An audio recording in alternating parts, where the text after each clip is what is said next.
Hi, this is Mary Fay, West Hartford Town Councilor and candidate for Congress in Connecticut's 1st District.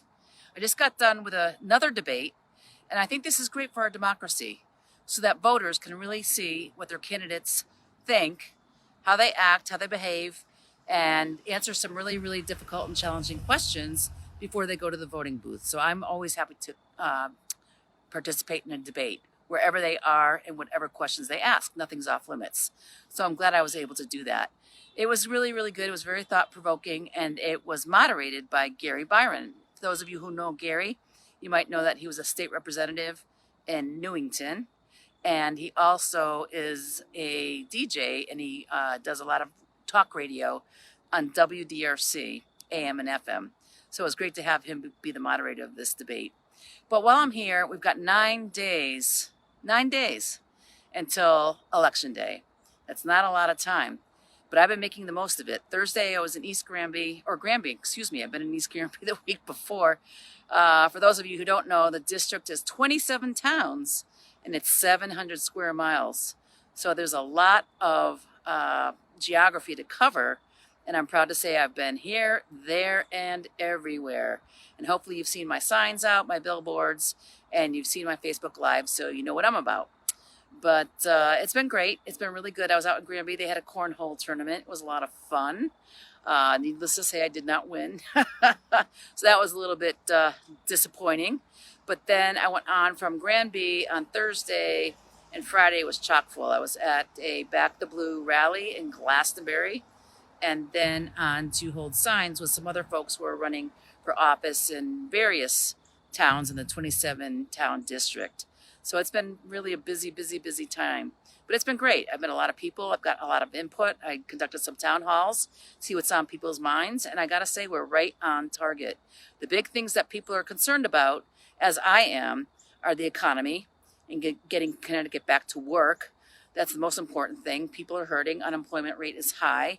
And we need to get companies back here so people can go back to work. And work isn't just an economic thing. It's something that provides you dignity of work. I've had various jobs over the years, and it always feels good to be productive and to contribute to society. So we need to get people back to work. We need to maintain our public safety. That's critical.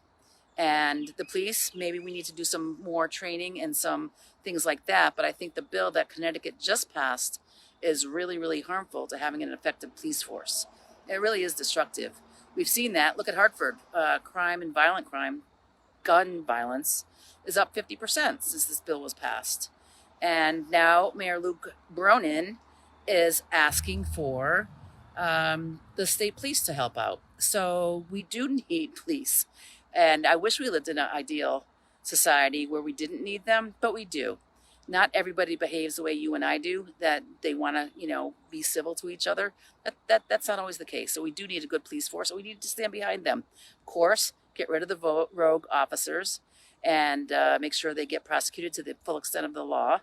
And but don't take away their tools. Don't take away the things that they need to be effective. Because trust me, if you're ever a victim of some sort of crime, you want the police there and you want them to protect you. And the third thing, of course, is education.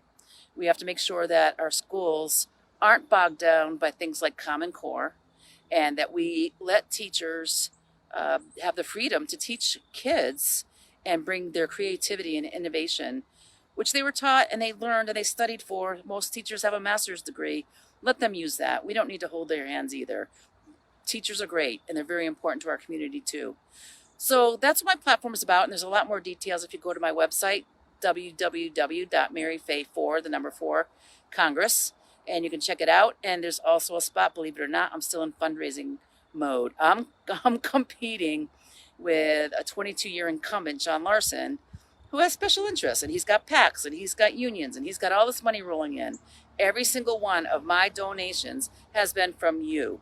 So whether it's $10 or $50 or whatever that you believe in my platform and you want to contribute, that's great. And every single person I'm grateful for. And all my donors have been people who are residents of our community, and some even from outside, who believe in what I represent and want to move the state forward. So thanks for tuning in, and I'm sure you'll hear more from me. But it's important to vote.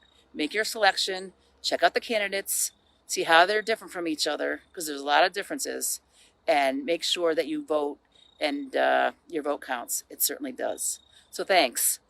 This message is paid for by Mary Fay for Congress. I'm Mary Fay, and I approve this message.